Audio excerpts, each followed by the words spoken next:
এমন ভাবে বিদায় নেব যেন ঘুমের ঘরে শেষ নিঃশ্বাসটা ফেললাম। তুমিও মনে মনে বলে দিও পাগলটা শেষমেশ মরে গেল।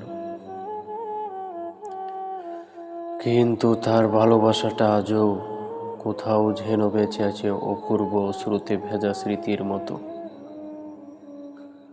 জানো, আমার মৃত্যুর পর আমার লাশটা খুব ভারী হবে,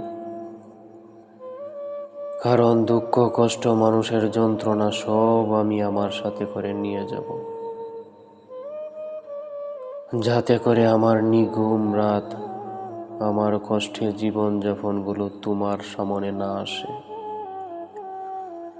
আসলে তুমি সইতে পারবে না মায়াবতী, সইতে পারবে না। তবে তুমি অনেক ভালো থেকো মায়াবতী, তবে তুমি অনেক ভালো থেকো মায়াবতী।